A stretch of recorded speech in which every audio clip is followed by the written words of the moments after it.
नमस्कार, मैं हूं पुष्पेंद्र चौधरी और आप देख रहे हैं इंडिया वॉइस। उत्तर प्रदेश में बीजेपी सरकार और संगठन की खींचतान के बीच कार्यकर्ताओं को निराश होना पड़ रहा है, जिसके कारण सरकार और संगठन के बीच तालमेल ठीक नहीं बैठ पा रहा है। कई नए जिला अध्यक्षों ने पुराने जिला अध्यक्षों पर परेशान करने और ठीक से काम न करने का आरोप लगाया है, जिसकी शिकायत अब दिल्ली तक भी पहुंच चुकी है। कई जिला अध्यक्षों का कहना है कि पुरानी टीम के लोग काम में सहयोग नहीं करते हैं। करीब 2.5 साल में कई दौर की बैठकों के बाद भी सरकार और संगठन के बड़े नेता मिलकर भी कोई फैसला नहीं ले पाए। यही वजह है कि अब बड़ी संस्थाओं में सहयोगी दल भी अपनी हिस्सेदारी मांगने लगे हैं। उत्तर प्रदेश में 25 मार्च 2022 को योगी सरकार 2.0 का गठन हुआ था। उसके बाद से सभी कार्यकर्ता अपना इंतजार कर रहे थे कि कब उनकी नियुक्ति होगी। बीजेपी की तरफ से समय समय पर आश्वासन भी दिया गया कि नियुक्तियां जल्द होंगी, लेकिन कुछ नहीं हुआ। वहीं दूसरी तरफ उत्तर प्रदेश के अंदर बीजेपी में सरकार अब खेमों के बीच फंसती हुई नजर आ रही है। एक तरफ डिप्टी सीएम केशव प्रसाद मौर्य तो दूसरा खेमा भाजपा के प्रदेश अध्यक्ष भूपेंद्र चौधरी और डिप्टी सीएम ब्रजेश पाठक का है। वहीं तीसरा खेमा महामंत्री संगठन धर्मपाल सिंह और आरएसएस से जुड़े लोगों का है। अब सरकार इन खेमों के बीच फंसती हुई नजर आ रही है, क्योंकि 3 खेमों के बीच अपने अपने करीबी लोगों की राजनीतिक नियुक्तियां कराने की होड़ लगी है। देखिए हमारी एक खास रिपोर्ट।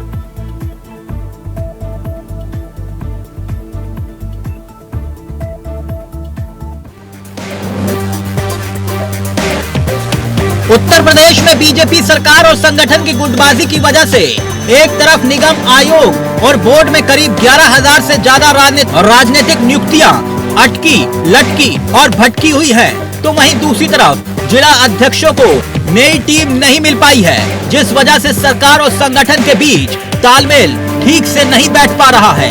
कई नए जिला अध्यक्षों ने पुराने जिला अध्यक्षों पर परेशान करने और ठीक से काम न करने के आरोप चस्पा किए हैं, जिसकी शिकायत अब दिल्ली तक भी पहुंच चुकी है। खबरें तो यही है। कई जिला अध्यक्षों का ये भी तर्क है कि पुरानी टीम के लोग काम में सहयोग नहीं करते हैं। हमने नई टीम बनाने के लिए जिला स्तर पर भी बात की है और नए लोगों के नाम की लिस्ट भी भेजी है, लेकिन इस पर सहमति नहीं बन पाई है। वहीं दूसरी तरफ बीजेपी सरकार और संगठन में तालमेल न होने की वजह से निगम आयोग और बोर्ड में करीब 11,000 से ज्यादा राजनीतिक नियुक्तियों के अटका होना भी सवाल खड़े कर रहा है। करीब 2.5 साल में कई दौर की बैठकों के बाद भी सरकार और संगठन के बड़े नेता मिलकर कोई फैसला नहीं ले सके हैं। यही वजह है कि अब बड़ी संस्थाओं में सहयोगी दलों की हिस्सेदारी और कार्यकर्ताओं की नियुक्ति का मामला दिल्ली दरबार तक पहुंच चुका है। उत्तर प्रदेश में 25 मार्च 2022 को सरकार ने शपथ ली और सरकार का गठन हुआ। उसके बाद से सभी कार्यकर्ता अपनी नियुक्ति का इंतजार कर रहे हैं। बीजेपी की तरफ से समय समय पर आश्वासन भी दिया गया, लेकिन नियुक्तियों का पिटारा नहीं खुला। बीजेपी में कई महीनों से चल रही खींचातान के बीच सीएम योगी आदित्यनाथ लगातार बैठकों पर बैठकें कर रहे हैं, जबकि दूसरी तरफ डिप्टी सीएम केशव प्रसाद मौर्य और तीसरा खेमा बीजेपी के प्रदेश अध्यक्ष भूपेंद्र सिंह चौधरी और डिप्टी सीएम ब्रजेश पाठक का है। ऐसे में माना जा रहा है कि एक राय मिलकर नहीं बन पा रही है। वैसे भी माना जाता है कि सीएम योगी आदित्यनाथ राजनीतिक नियुक्तियों में दखल नहीं देते हैं, क्योंकि संगठन और पार्टी की ओर से जो प्रस्ताव आता है सीएम योगी उसे मंजूरी दे देते हैं। लेकिन बाकी 3 खेमों की बात की जाए, चाहे केशव प्रसाद मौर्य हों, प्रदेश अध्यक्ष भूपेंद्र चौधरी हों या डिप्टी सीएम ब्रजेश पाठक हों, इनमें तालमेल की कमी साफ तौर पर दिखाई देती है।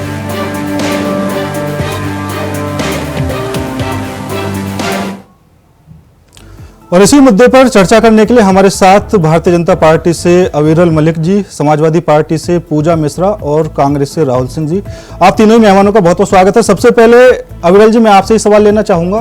पहले बीजेपी और संगठन के बीच जो विवाद देखा जा रहा था, अब कहीं ना कहीं वो जमीनी स्तर पर भी देखा जा रहा है, क्योंकि जो पुराने जिला अध्यक्ष हैं वो नए जिला अध्यक्षों को परेशान कर रहे हैं, ऐसा नए जिला अध्यक्ष आरोप लगा रहे हैं। तो क्या कुछ आप इस विषय पर कहेंगे? देखिए, भारतीय जनता पार्टी में कोई किसी को कभी परेशान नहीं करता है जी, जिस तरीके से भारतीय जनता पार्टी का संगठन है, भारतीय जनता पार्टी एकजुट है पूर्ण रूप से, और जिस तरीके से भारतीय जनता पार्टी का एक लक्ष्य है वो है जनता का हित करना, गरीब का हित करना, और जिस तरीके से किसानों का हित उत्तर प्रदेश के अंदर किया जा रहा है। और जहां तक विशेष रूप से उत्तर प्रदेश की बात रही, तो भारतीय जनता पार्टी का एकमात्र लक्ष्य है कि किस प्रकार से उत्तर प्रदेश को उत्तम प्रदेश बनाया जाए। चाहे सरकार हो या संगठन हो, नीचे से लेकर ऊपर तक प्रत्येक व्यक्ति, प्रत्येक अधिकारी, प्रत्येक पदाधिकारी, प्रत्येक कार्यकर्ता भारतीय जनता पार्टी का हो या सरकार का कोई भी अफसर हो या कोई भी जिस प्रकार से नेता शामिल हो, तो केवल उनका एक ही लक्ष्य है, ठीक है, किस तरीके से उत्तर प्रदेश को आगे बढ़ाया जाए और नंबर 1 प्रदेश बनाया जाए। ठीक है अविरल जी, जब चुनावी टाइम आता है, जब चुनाव आता है, तब जितने भी आपकी जमीनी स्तर पर कार्यकर्ता हैं, आला कमान से भी, केंद्र से भी स्पेशल आदेश आते हैं कि उनको वहां पर मौजूद किया जाए। हजारों की तादाद में पन्ना प्रमुख बना दिए जाते हैं, बूथ एजेंट बना दिए जाते हैं, लेकिन जब नियुक्तों की बात आती है तो उनका कोई नाम नहीं। वो आज तक इंतजार कर रहे हैं, तो आखिर क्यों नहीं उनकी नियुक्तियां अभी तक हो पाई हैं? जी देखिए, सभी लोगों को, सभी कार्यकर्ताओं को निश्चित रूप से सम्मान दिया जाता है, और जिस तरीके से भारतीय जनता पार्टी की बात है, आप मुझे एक भी उदाहरण प्रस्तुत कर दीजिए, कोई भी व्यक्ति, कोई भी कार्यकर्ता, कोई भी नेता आपके कैमरे पर आकर कहे कि भारतीय जनता पार्टी में उसका शोषण किया गया, ऐसा कभी हो ही नहीं सकता, कभी संभव ही नहीं है। जिस तरीके से अन्य राजनीतिक दलों में लोग असंतुष्ट रहते हैं, भारतीय जनता पार्टी में इस प्रकार की बात कभी देखने को नहीं मिली है। भारतीय जनता पार्टी का ध्यान प्रत्येक कार्यकर्ता रखता है, और प्रत्येक कार्यकर्ता का ख्याल भारतीय जनता पार्टी रखती है। यही भारतीय जनता पार्टी परिवार है। भारतीय जनता पार्टी संगठन एक परिवार है, एक राजनीतिक दल के रूप में ही नहीं, ये एक परिवार के रूप में चलता है। और जिस तरीके से एक दूसरे का ध्यान इस राजनीतिक दल में, इस परिवार में रखा जाता है, वो सबको मालूम है। और भारतीय जनता पार्टी का जो लक्ष्य है, जो उद्देश्य है, वो बहुत बड़ा है। हमारा उद्देश्य है कि विकसित भारत का निर्माण हो, विश्वगुरु भारत का निर्माण हो। उस उद्देश्य के साथ, उस लक्ष्य को पूरा करने के लिए, उस लक्ष्य की पूर्ति के लिए भारतीय जनता पार्टी का प्रत्येक कार्यकर्ता दिन रात निरंतर मेहनत करता है। चलिए ठीक है, पूजा जी मैं आपके पास आना चाहूंगा। अभी ये जो कार्यकर्ताओं का मुद्दा है, क्योंकि जमीनी स्तर पर अगर कोई काम कर रहा है पार्टी के लिए तो वो कार्यकर्ता हैं, अब वो भारतीय जनता पार्टी के हों या समाजवादी पार्टी के हों। आपको क्या लगता है, कार्यकर्ताओं की देखरेख ना रखना चुनाव में नुकसान दे सकता है? देखिए, जो कार्यकर्ताओं तो किसी भी पार्टी की जो है रीढ़ होती है, चाहे वो कांग्रेस पार्टी हो, चाहे समाजवादी पार्टी हो, कोई भी पार्टी हो, वो कार्यकर्ताओं पर ही निर्भर रहती है, कार्यकर्ताओं के बल पर ही आगे बढ़ती है, और कार्यकर्ता नहीं होते हैं। तो भाजपा की मुझे नहीं लगता कि जो है कह रहे कि कोई भी कार्यकर्ता हमारा सामने आकर के मीडिया में कह नहीं सकता है, या तो आपने इतना धमका के रखा है। एक तरफ कहते हैं हमारे यहाँ पार्टी में लोकतंत्र है, कोई कुछ भी कह सकता है, खुले मंचों से कह सकता है। दूसरी तरफ आपको इतना भी उनको लगता है कि वो प्रेशराइज करके रखे कि वो सामने आकर के, अगर पुष्पेंद्र जी इस तरीके की बातें नहीं है तो बाहर निकल के आई कहाँ से, या तो बोले कि बिल्कुल सरासर झूठ है, तो आपको पता चल जाएगा, कार्यकर्ता को बता देंगे इसमें सच्चाई कितनी है। और दूसरी बात में आ जाते हैं कि ये कह रहे कि हम I didn't interrupted you, I didn't interrupted you, I didn't interrupt you, संयम रखिए जी, बोलिए। तो जो इनके डिप्टी सीएम की बात कर ली जाए, केशव प्रसाद मौर्य जी, केशव प्रसाद मौर्य जी बिल्कुल मन से कहते हैं कि सरकार से संगठन बड़ा होता है। अब किससे कह रहे थे, क्यों कह रहे थे, वो तो वही जानते होंगे, और भाजपा बड़ी अच्छी तरीके से जानती होगी। दूसरी बात, प्रयागराज में जो डिप्टी सीएम और जो है मुख्यमंत्री दोनों एक ही दिन में एक कार्यक्रम में शिरकत करते, पर अलग अलग जो है कार्यक्रम में शिरकत करते, प्रिवेसी का ध्यान रख रहे होंगे शायद कि नहीं, अब आपकी प्रिवेसी है, हमारी प्रिवेसी है, हम लोग एक जगह रहेंगे पर एक साथ नहीं रह रहेंगे। उसके बाद में मीटिंग बुलाई जाती है, लखनऊ में मीटिंग बुलाई जाती है, तो ब्रिजेश जी नहीं पहुंचते हैं। उसके बाद में फिर प्रयागराज में मीटिंग बुलाई जाती है, तो वहां पे केशव प्रसाद मौर्य जी नहीं पहुंचते। क्यों नहीं पहुंचते पता है पुष्पेंद्र जी? क्योंकि इन दोनों को दोनों जगह पे बुलाना चाहिए था। ये सिर्फ एमएलए या एमएलसी ही नहीं है, ये डिप्टी सीएम भी है। तो इनके यहाँ कितना तालमेल है वो बिल्कुल खुल करके दिख रहा है। और जहां तक बात रही उत्तर प्रदेश को उत्तम प्रदेश बनाने की, तो इतना उत्तम प्रदेश बना दिया है ना पुष्पेंद्र जी की नंबर 1 पे है क्राइम में, एनसीआर भी बता रही है, नंबर 2 पे है फेक एनकाउंटर पे, जल्द ही इसको भी नंबर 1 पे लेकर के चले जाएंगे। और इतने तरक्की कर ली हुई है कि माननीय मुख्यमंत्री जी विधानसभा सत्र के बाद में जब बाहर निकलने लगते तो वाटर लॉगिंग हो जाती है, जो उनका चलिए, ठीक है। प्रोटोकॉल होता है कि जिस दरवाजे से निकलना था वो दरवाजे से नहीं निकल पाते, तो उन्नति की तो बात ना ही करे तो बेहतर होगा। ठीक जनता है जान पूजा रही है जी, सारी ठीक है। चीजें। क्राइम पर बाद में आएंगे। एक छोटा सा कमेंट राहुल जी से ले लेता हूं मैं। राहुल जी, कार्यकर्ताओं को लेकर आपका क्या कुछ रुख है? क्योंकि उत्तर प्रदेश के अंदर कांग्रेस और समाजवादी पार्टी दोनों एक दूसरे के सहयोगी दल हैं। भारतीय जनता पार्टी के जो कार्यकर्ता हैं उनको वो हक शायद नहीं मिल पा रहा है जिसके वो हकदार हैं। ऐसा जो आरोप लगाए जा रहे हैं, तो क्या आप दोनों की पार्टी के अंदर कार्यकर्ता खुश हैं? जी बिल्कुल, देखिए हमारे जो कार्यकर्ता हैं या हम जो पार्टी से जुड़े हुए जी। हैं, हम एक आइडियोलॉजी से जुड़े हुए हैं। हम इंकलाब को लेके आगे बढ़ रहे हैं, क्योंकि आज के टाइम में क्या हम कह रहे हैं, किसी भी दौर में गरीब तो हमेशा थे ना। आज गरीबी बढ़ गई है, महंगाई बढ़ गई है। हम जब 2013 का इलेक्शन हारे थे तो हम सब ने ये उम्मीद की थी कि जो नई सरकार आई है वो हमसे बेहतर काम करेगी। जो लोगों की अभी की अपेक्षा, जो उस समय 2013 में जो था कि भाई बहुत करप्शन है, बहुत महंगाई है, बहुत बेरोजगार, भाई वो चीजों को बेटर बनाना था, आपने गर्व में डाल दिया।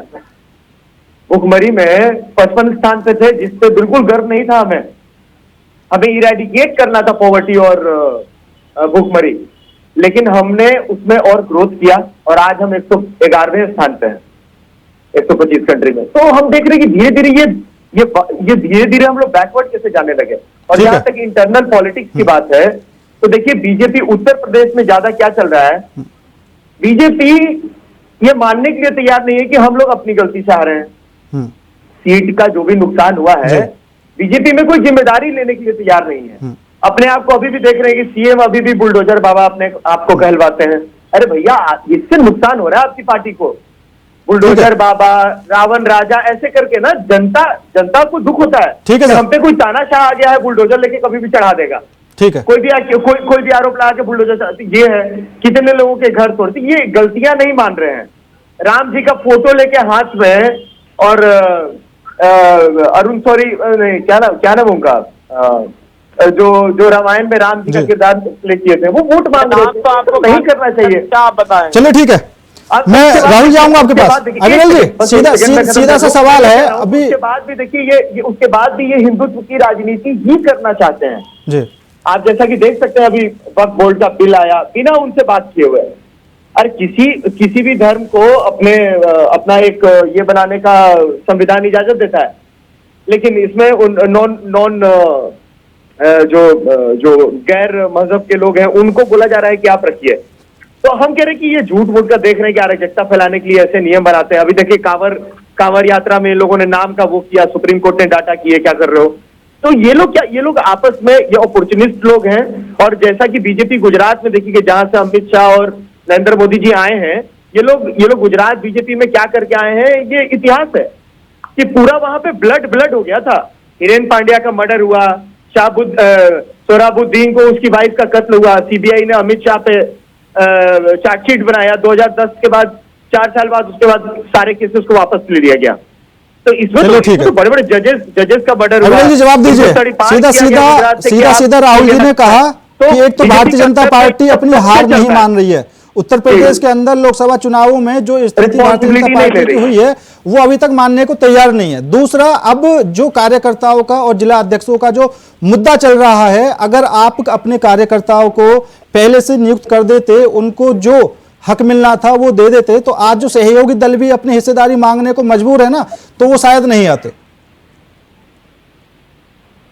जी देखिए, जहां तक बात है भारतीय जनता पार्टी के कार्यकर्ता, भारतीय जनता पार्टी के नेता असंतुष्ट हैं। नंबर 1 तो मैं इसे क्लियर कर देता हूं, कोई असंतुष्ट नहीं है जी। इस बात को इन्हें समझ लेना चाहिए। भारतीय जनता पार्टी का कोई नेता, कोई कार्यकर्ता, कोई व्यक्ति असंतुष्ट नहीं है। और जिस प्रकार से मेरे बयान को तोड़ मरोड़ कर पेश किया जा रहा था कि कोई व्यक्ति मीडिया के कैमरे पर आकर नहीं कह सकता, ये छूट नहीं है। छूट सबको है, हर चीज की छूट है, लेकिन इस प्रकार की जब घटना नहीं घटी है तो कैसे कह दिया जाएगा, इस बात को भी समझा जाना चाहिए। पूजा जी जो पूछ रही थी कि टेक एनकाउंटर में नंबर 1 पे आ गया है, उस पर कुछ बोलिए अविरल भाई। देखिए, बीच में ना बोले, बीच में आप मत बोलिए, बीच में मत बोलिए। नहीं, पूजा जी ने सवाल उठाया, मैं याद दिला रहा था कि कोर्ट में जो आरोपी को सजा मिल गया हो, जिस व्यक्ति को, उसको पुलिस लेके जा रही है, पुलिस के कान के बगल से सटा के गोली मार देते हैं गुंडे, और जय श्री राम का नारा लगा के पुलिस अरेस्ट करती है, नौटंकी चलता है वो जो सिनेमा था। नहीं, फिर आप ही और बोल ये- दीजिए। नौटंकी नहीं, इसको जवाब तो देना कांग्रेस पड़ेगा ना। पार्टी की देखिए, सरकार में चल रही थी। बुलडोजर नौटंकी तो लेके जब और सिख विरोधी नागरिकों पे दंगे हुए चढ़ थे जब जाएंगे, चल रही थी क्या नौटंकी? गोली उसकी बम और बात आप माफिया करिए लेके फिर। जो परेशान कर रहे हैं माफिया जनता छोड़िए, को। उसकी बात करिए जब सिख विरोधी दंगे हुए थे दिल्ली के अंदर, मालूम है अच्छा, हम आपको? 1980 का बात करेंगे, आज का बात नहीं करें। नहीं, एंटी आज का सिगरेट बात नहीं की किया आप बात जाए, करिए फिर। आज का बात नहीं किया जाए। आप क्या बोलते हैं कि आज का बात नहीं किया जाए? नहीं, आप क्या बोल रहे हैं? एंटी सिगरेट की बात हम ना कह की जाए। रहे हैं कि कोर्ट के सिख अंदर विरोधी दंगे में की बात गुंडों ना का की जाए। इतना हिम्मत हो गया है कश्मीरी कि पंडितों की कोर्ट बात ने ना जिसको की जाए। सजा दिया उसको पुलिस के सामने गोली नहीं मार नहीं, रहे हैं। कश्मीरी पंडितों की बात पुलिस ना की देखते जाए। रह जा रही है। तो ये सिनेमा क्यों दिखाया नहीं, जा वहां रहा के है? वहां ब्रेक वहां एनकाउंटर कौन का? देखते रह जा रहा था? ये रह जा रही है, क्या? वो रह जा रही है, आप बता रहे हैं यहाँ ज्ञान बैठकर। अरे भैया, हम कह रहे हैं कि आपके जो अमित शाह हैं, नहीं, आप ये तो इतिहास कितने पढ़कर बड़े-बड़े आइए पहले केसेस कुछ, जेल के आपको आज बने हुए हैं इतिहास होम पढ़ना मिनिस्टर। चाहिए। अरे आपकी बीजेपी ने पहले बीच तो में मत देखिए बोलिए, मैं आपके बीच में नहीं बोला था। बीच अगर में आप बोलते बीच का में क्या बात है? टोकाटाकी जब करेंगे पहली तो बार सुनना नरेंद्र पड़ेगा मोदी फिर आपको। सीएम बने तो अमित शाह को जानते हैं कितना मंत्रालय दिए थे? बताइए ना। आपको पहली मर्यादा बार मालूम है डिबेट की? होम लॉ एंड मालूम नहीं है। Justice, prison, border security, civil defence, excise, transport, provision, home guard, ग्राम रक्षक दल, police housing, legislative and parliamentary. नहीं, बताना क्या चाह रहे इतना हैं आप यहाँ मंत्रालय बैठकर? अमित शाह को दिए गए थे। क्या 2002 बताना में चाह जब रहे हैं यहाँ नरेंद्र बैठकर आप? मोदी सीएम बने थे। कहना चाह रहे हैं कि 2 लोग आपके पार्टी को हाईजैक कर लिया है। नेक्सस चला रहे हैं आप लोग नहीं, पॉलिटिकल मुझे लग पार्टी रहा नहीं है चला आपके रहे दिमाग हैं। को भी हाईजैक कर लिया है किसी ने। अरे आप दिमाग शांति को से हाईजैक बैठिए कर लिया पहले। अगर आप लोग के नहीं, दिमाग मुझे बचा लग हुआ रहा है है आपको ही किसी ने तो हाईजैक कर लिया, रुक जनता गया, पे अभी बुलडोजर शांति से चलाना बैठिए। बंद कीजिए। आप लोग प्रचार में सुन बुलडोजर लीजिए, लेके सुन आते लीजिए हैं। पहले। सीएम को सुनने की बुलडोजर क्षमता बाबा बोल के रखिए। गर्व लीजिएगा। ठीक है, सुन लीजिए, बोलिए बोलिए। ऐसे कभी नहीं, वोट नहीं देखिए, मिलेगा। और नीचे जाइएगा चिल्लम सर। करने से कुछ नहीं होगा।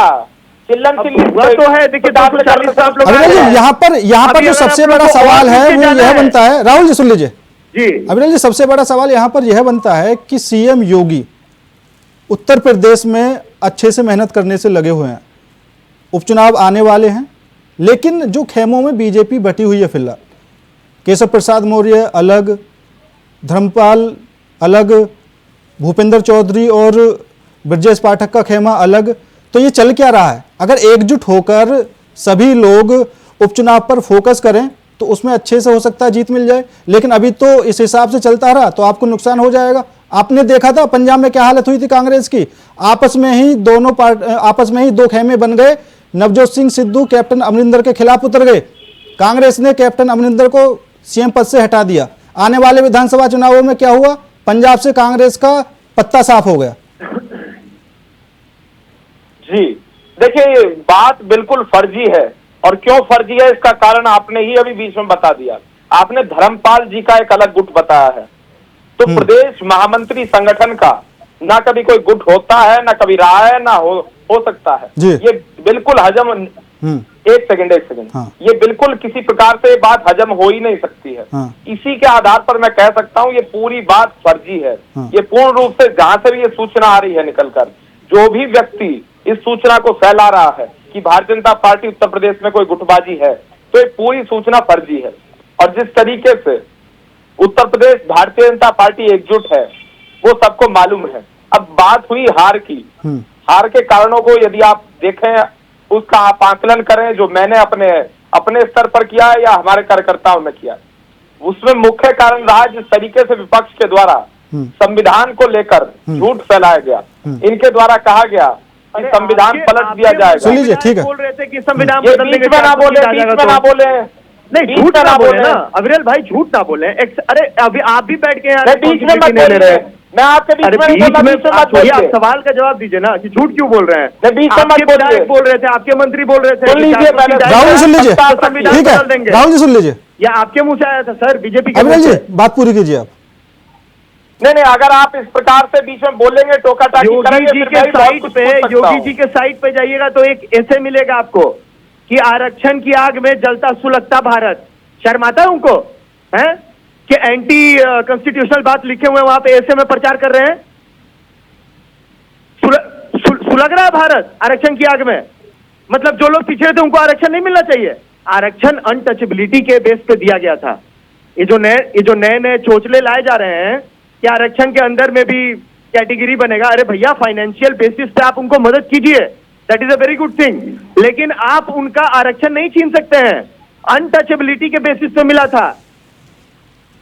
और आरएसएस हिंदू महासभा और बीजेपी जैसे जैसे ये पार्टी नई बदलते गए, लेकिन लोग वही हैं आरएसएस वाले। ये आज भी अनटचेबिलिटी को प्रमोट करते हैं। ये आरएसएस के लोगों का कहना है जी। आपने आरएसएस के ऐसे लोग जो निचली जाति के हैं, उनके यहाँ खाना नहीं खाया, उनका खाना फेंक दिया लेके। उन लोगों ने आरएसएस छोड़ के कैसे ये ऑर्गेनाइजेशन झूठ फैलाता है। कम एज के बच्चों को लेके उसको मेंटली उसको ये किया जाता है। एंड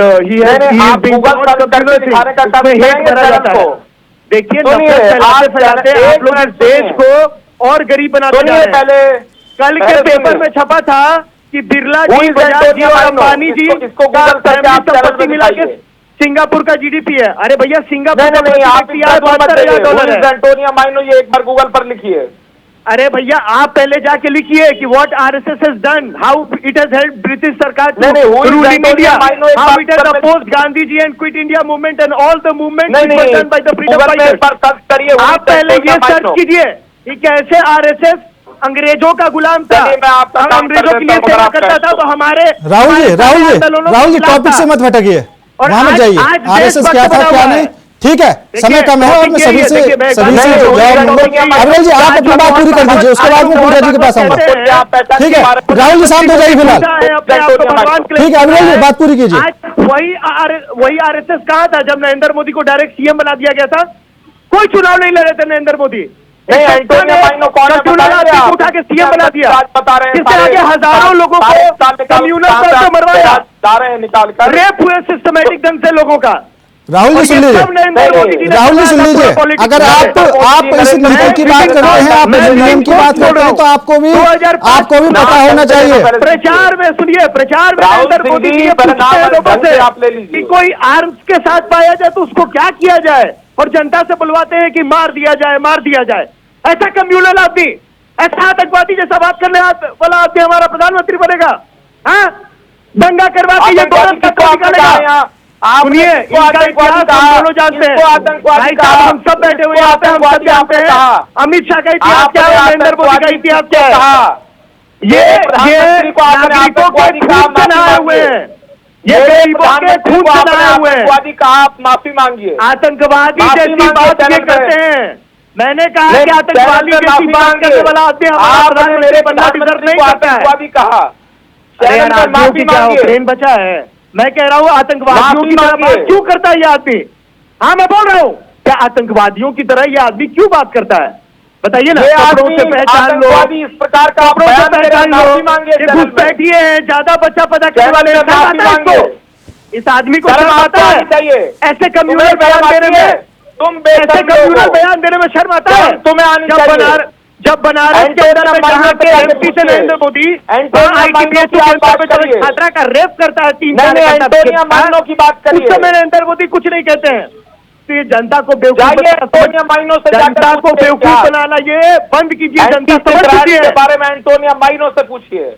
अरे आप फिर कहा, हम कह रहे हैं क्या हमारे नरेंद्र मोदी जी हमारे देश के नागरिकों को घुसपैठिया क्यों बोलते हैं? प्रज्वल रेवन्ना जैसे मास रेपिस्ट को हमारा एमपी बनाने का कोशिश कैसे किया? क्यों कोशिश किया, क्यों प्रचार किया, क्यों बोला कि ठीक है राहुल जी, अविरल जी दोनों के यहाँ पर देखना चाहूंगा। ये लोग आपस में भी लड़ेंगे और आप दोनों के चक्कर में पूजा जी का कमेंट बीच में नहीं आ पा रहा है। पूजा जी, आप पूरे मामले को देखकर, क्योंकि सबसे ज्यादा इंपॉर्टेंट जो यहाँ पर रखा गया है वो कार्यकर्ताओं को रखा गया है, क्योंकि कार्यकर्ता अगर खुश हैं तो पार्टी का विस्तार होता है और विकास होगा। और यहाँ पर दोनों ही प्रवक्ता शायद मुद्दे से भटक गए। मैं एक बात बता दूं आपको, अभी समाजवादी पार्टी ने उत्तर प्रदेश में अच्छा को ये मरवाते नहीं, इन लोगों ने अपने करे। आपको पता है जब भी दंगा होता है तो जो मारने वाले हैं वो भी मरते हैं। ठीक है पूजा जी, लास्ट कमेंट। ठीक है अभिनव जी, ठीक है, उनको भी चोटें लगती है, वो भी मरते हैं। तो इनके कार्यकर्ताओं को राहुल भाई अब शांत हो जाएंगे थोड़ा। राहुल जी शांत हो जाइए, ठीक है। पूजा जी थोड़ा रिक्वेस्ट करें, मैं बोल लूँ भाई, बोलिए। ठीक है, राहुल जी की बातें बिल्कुल लॉजिकल है, और लॉजिकल बातें जो है अविरल जी ने भी कही। एक लॉजिकल बात इन्होंने क्या कही, मैथ्स लगाया इन्होंने, काफी अच्छा सा स्टेप दी। इन्होंने कहा कि अगर संगठन मंत्री, आपने कहा गुट बना रहे हैं, तो संगठन मंत्री गुट बना ही नहीं सकते। इट्स सेइंग लाइक दैट कि A = B हो ही नहीं सकता है। और C is not equal to B, इसलिए A is equal to B। बड़ा अच्छा मैथ लगाया, ये लॉजिकल से हिसाब से ये फिर बैठता है, लेकिन दिक्कत ये ना कि प्रैक्टिकल लाइफ में नहीं है ऐसा। आप कह रहे हैं कि जो है संगठन मंत्री नहीं गुटबाजी कर सकता है, आपको क्या पता? यूं ही नहीं हंगामा बढ़ता हुआ है, यूं ही नहीं आपके घटक दल आपको खुला पत्र लिख रहे हैं। इन्होंने कहा कि इनके पार्टी में कोई असंतुष्ट नहीं है, मैं एग्री करती हूँ पुष्पेंद्र जी, इनके पार्टी में कोई असंतुष्ट नहीं है, पर उत्तर प्रदेश की जनता असंतुष्ट है। और उत्तर प्रदेश की जनता ही जो है इनके जो संगठन मंत्री या जो कार्यकर्ता होंगे ना उत्तर प्रदेश में, वो भी उत्तर प्रदेश की जनता है और वो भी असंतुष्ट है।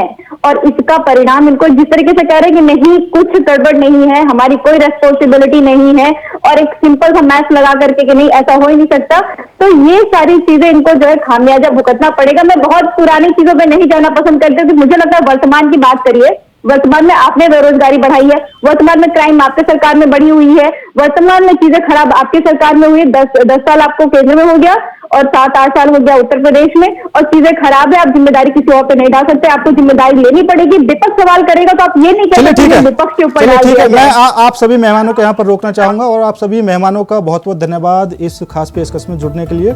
फिलहाल मेरे साथ इस खास पेशकश में इतना ही। बाकी देश और दुनिया की तमाम खबरों के लिए देखते रहिए इंडिया वॉइस। नमस्कार।